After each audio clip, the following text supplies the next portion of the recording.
Have you ever felt like you're drowning in your own life?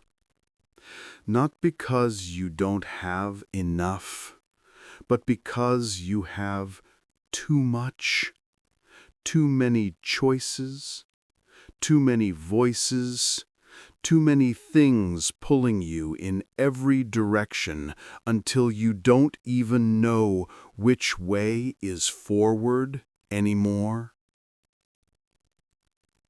Let me tell you about Elena, a woman who seemed to have it all, but felt like she had nothing, who was constantly busy but going nowhere, who was surrounded by everything yet felt completely empty.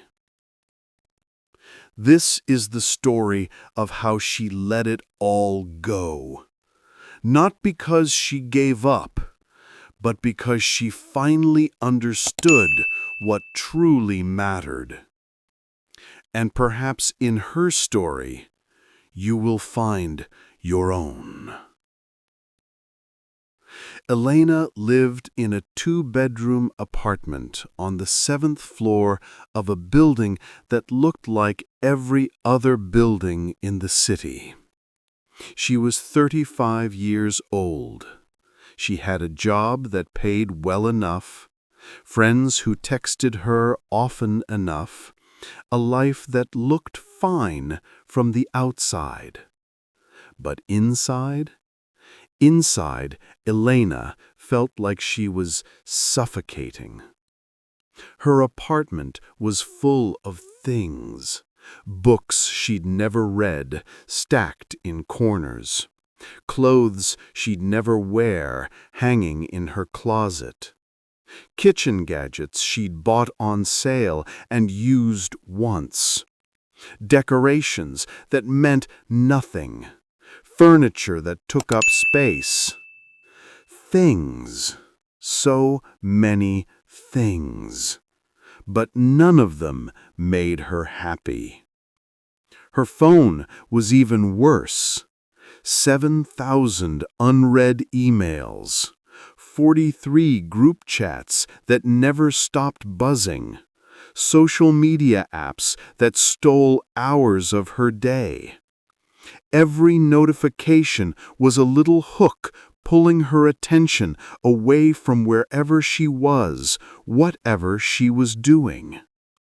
At night, she'd lie in bed exhausted, but her mind wouldn't stop. It spun like a wheel that couldn't slow down.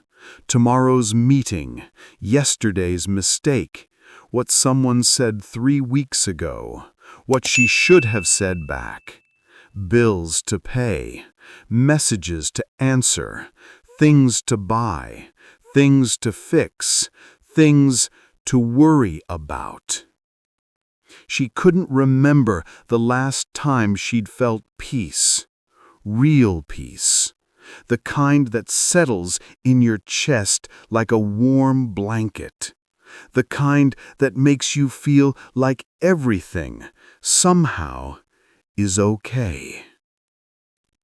One evening, Elena stood in the middle of her living room and looked around, really looked, and she felt something crack inside her chest. "How did I get here?" she whispered to the empty room. "When did my life become so heavy?" She had everything a person was supposed to want, but she felt like she was carrying a mountain on her back. That night, Elena couldn't sleep. She got up, made tea, and sat by the window watching the city lights. And in that quiet moment, something inside her whispered, "This isn't living. This is drowning." And for the first time in years, Elena decided to listen. The next morning, Elena woke up to 17 notifications on her phone. Before she even opened her eyes, her hand reached for it. Habit, muscle memory, addiction. Messages from 3 group chats she didn't care about. An email from her boss marked urgent. It wasn't. 3 people commenting on a photo she'd posted last night. News alerts about things that would make her anxious all day. A reminder to buy something she didn't need. She scrolled for 20 minutes, then 30, then realized an hour had passed and she was still in bed, eyes burning, mind already exhausted. "I'll start tomorrow," she told herself. The same lie she'd told herself yesterday. At work, Elena tried to focus, but her desk was chaos. Papers everywhere, coffee cups from 3 days ago, sticky notes with tasks she'd forgotten about. Her computer had 27 tabs open. She'd start one thing, remember another, switch to a third, accomplish nothing. By lunchtime, she felt like she'd run a marathon while standing still. Her colleague, Maria, noticed. "Elena, are you okay? You look stressed." "I'm fine," Elena said automatically.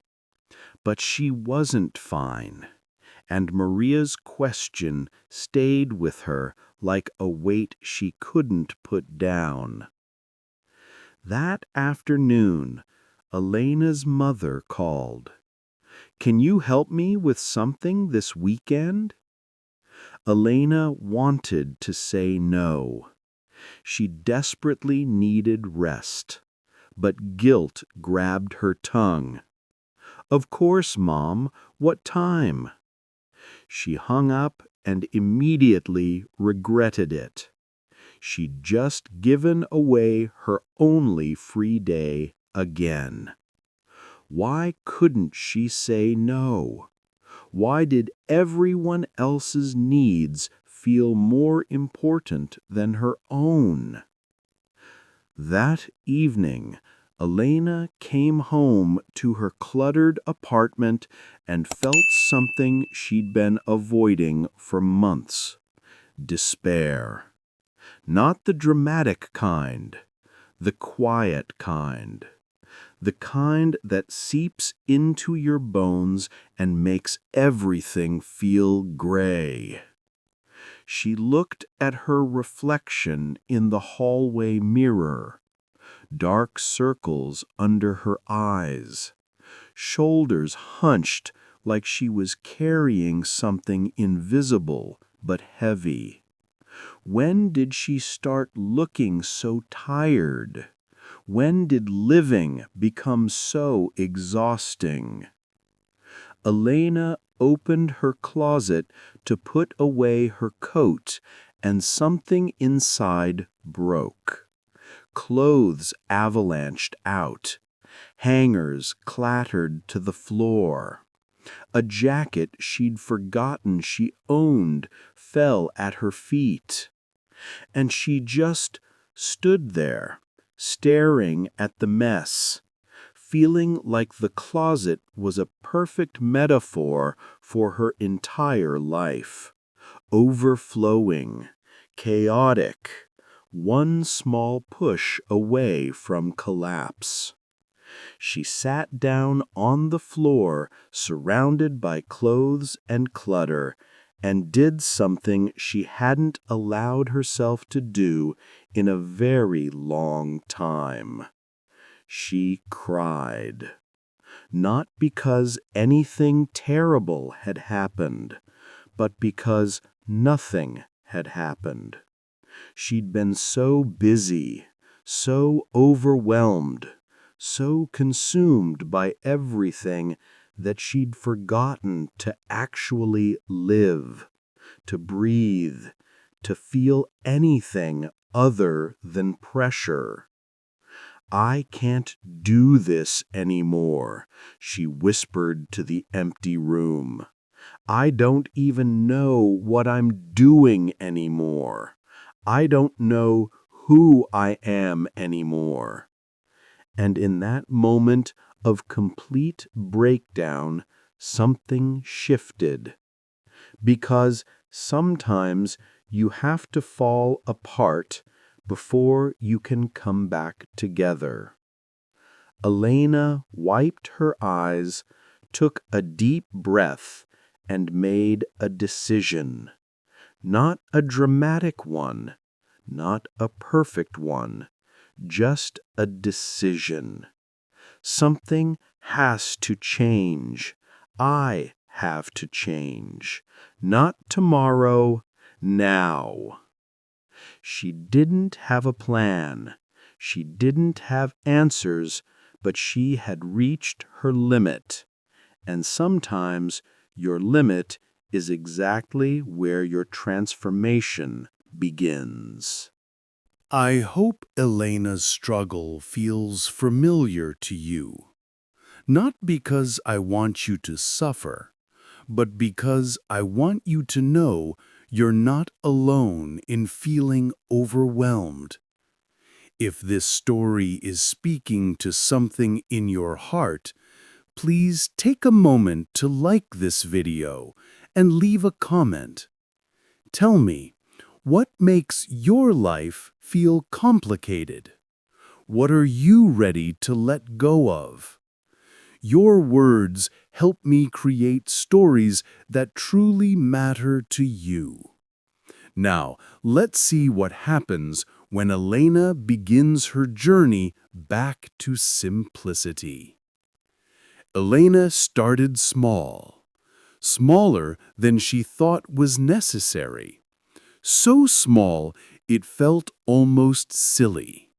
But that's how transformation works, not with explosions, but with whispers. The first thing she did was silence her phone.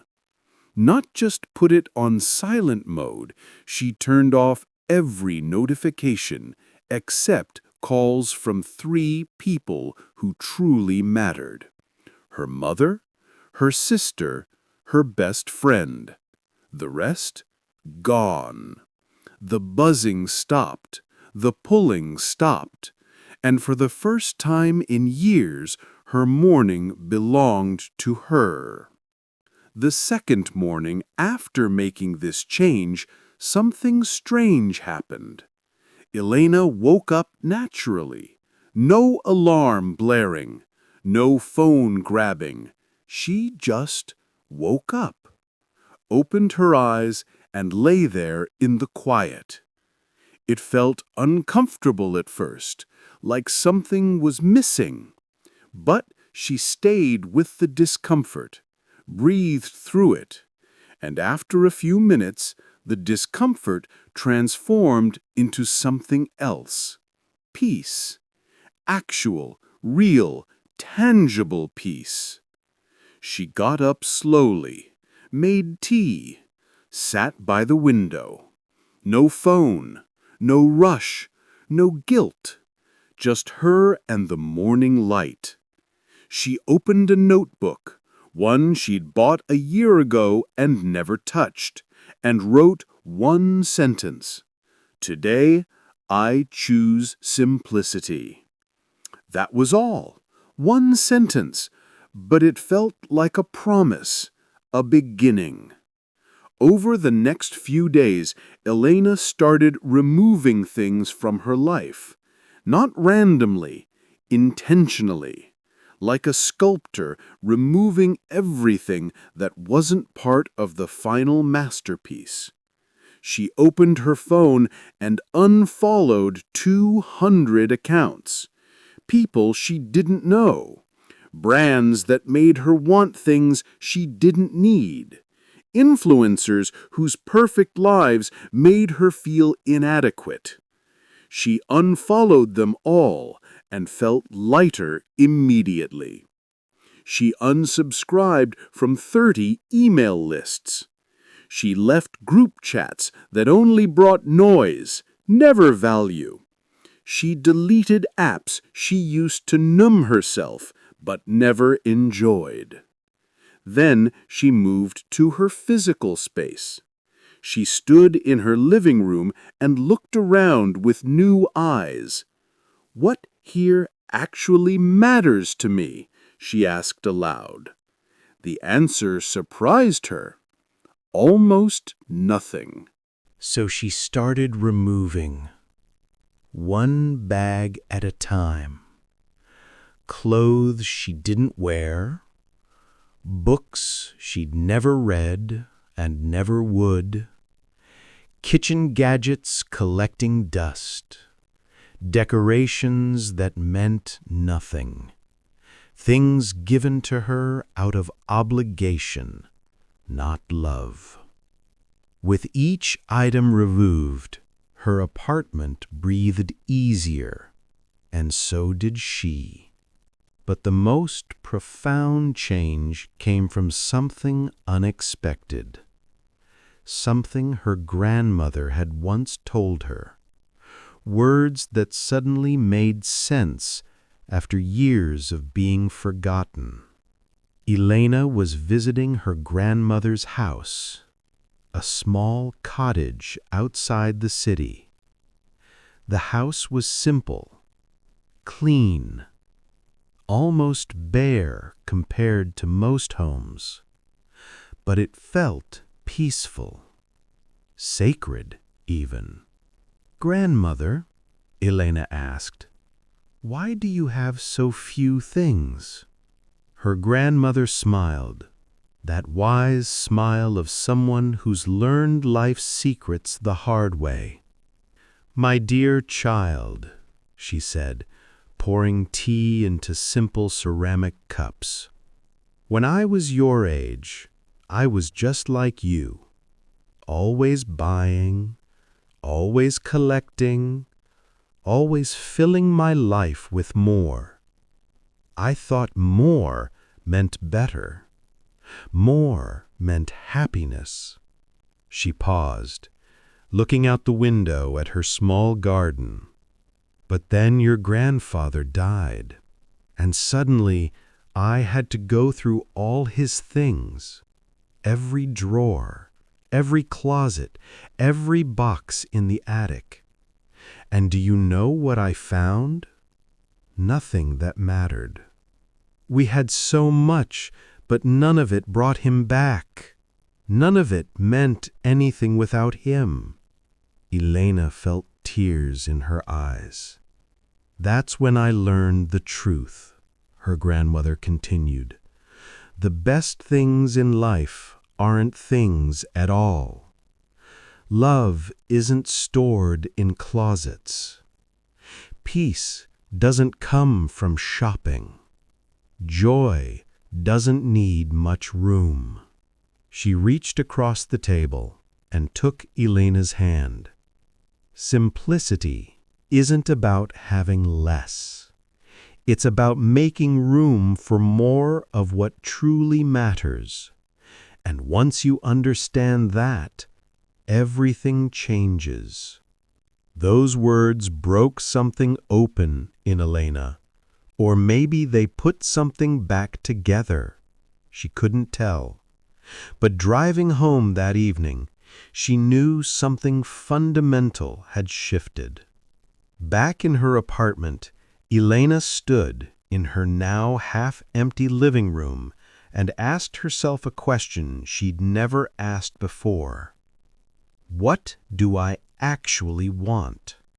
Not what Instagram told her to want, not what her friends had, not what society said success looked like, just her. What did Elena want? The answer came quietly, simply, honestly. Peace, time, space to think. Mornings without rush, evenings without guilt, a life where she could breathe, where she could be present, where she didn't feel like she was constantly drowning in her own existence. So Elena made more changes, hard ones, important ones. She started saying no. When a friend asked her to join a weekend event she didn't want to attend, she said, "No, thank you. I need rest."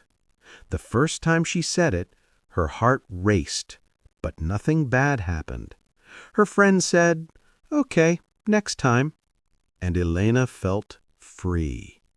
She said no to extra projects at work, no to family obligations that drained her, no to anyone who treated her time like it was worthless.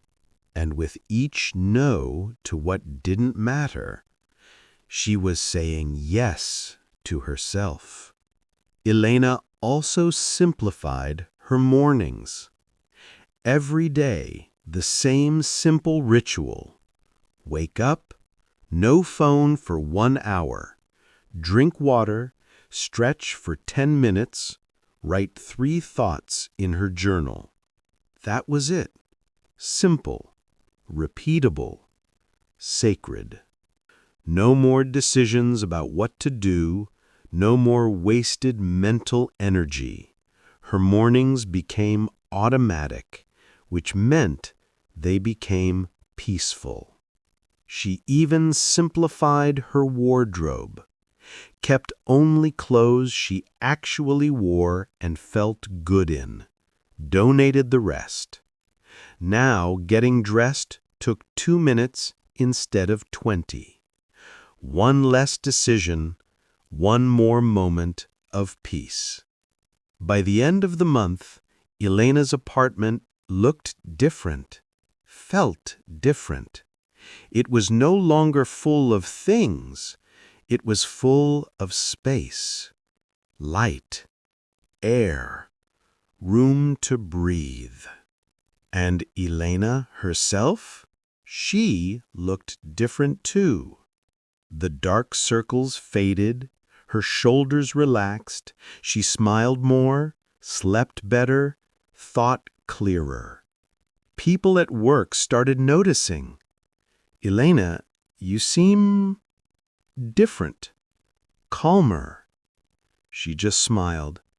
"I let go of what I didn't need." Turns out, that was most things.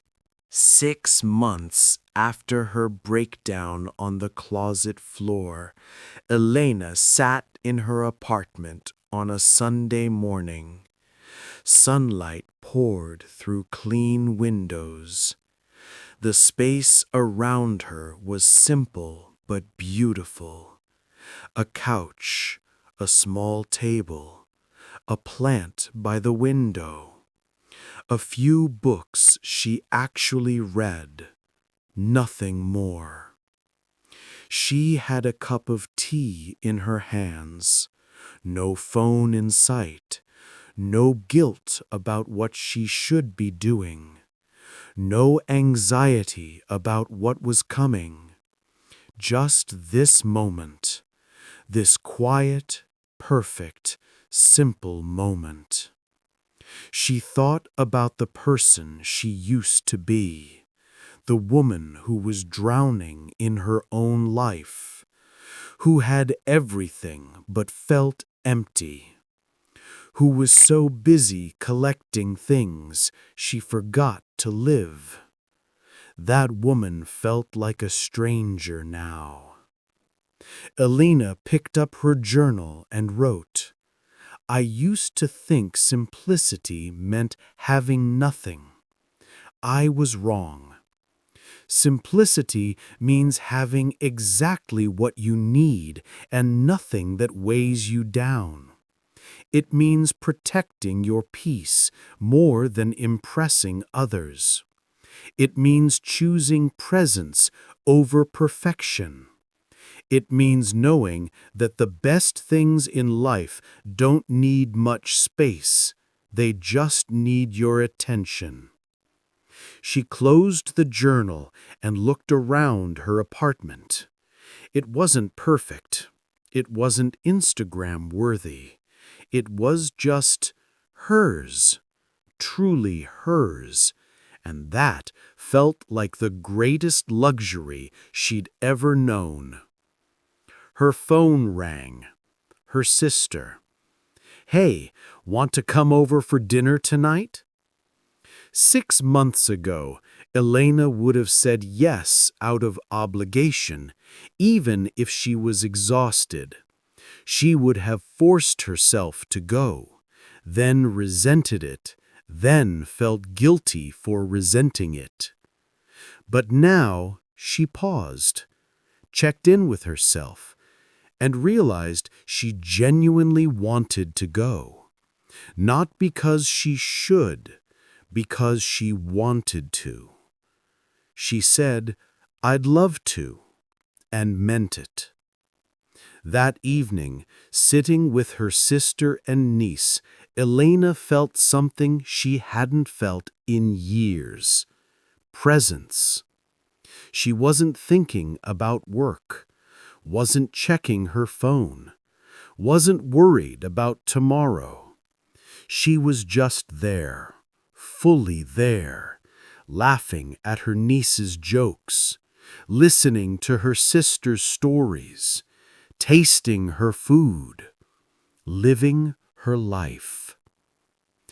On the way home, Elena stopped at the park where she used to rush through on her way to somewhere else.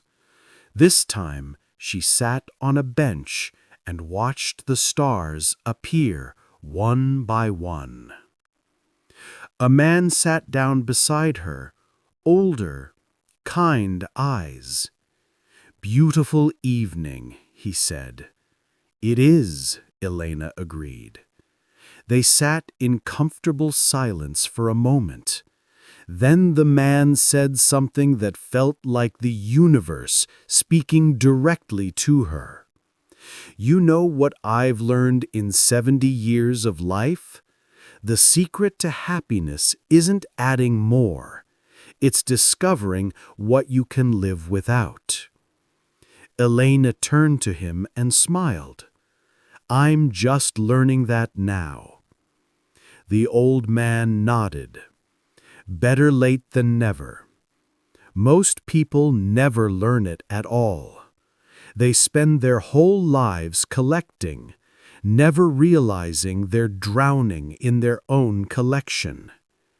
He stood up, tipped his hat, and walked away, leaving Elena alone with the stars and a truth that felt complete.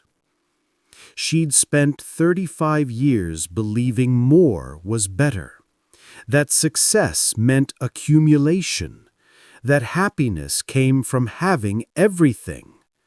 But sitting there under the vast, simple sky, she understood. The stars don't try to be more than they are. The wind doesn't apologize for its simplicity. Nature knows the secret humans have forgotten. Less can be more. Space can be sacred. Simplicity can be the ultimate sophistication. Elena took out her phone, not to scroll, but to write one note to herself. "I am enough. My life is enough. I have enough." Everything extra was just noise, keeping me from hearing that truth.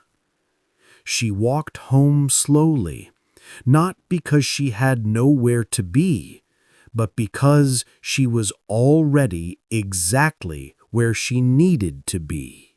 Present, alive, simple, free. And that's how Elena discovered what most people spend their entire lives searching for. Not success, not perfection, not more. She discovered enough. Maybe you see yourself in Elena's story.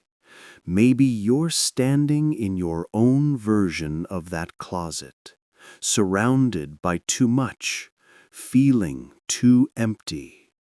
Maybe you're drowning in a life that looks full but feels hollow. Let me tell you something important. It's never too late to let go. It's never too late to choose simplicity. It's never too late to come home to yourself. You don't need to change everything overnight. Elena didn't. She started with one morning, one notification silenced, one choice simplified. And those small changes grew into a completely different life. Your life doesn't need to be complicated to be beautiful. In fact, the most beautiful lives are often the simplest ones. The ones where there's space to breathe, time to think, room to feel, permission to just be. Simplicity isn't about sacrifice. It's about clarity.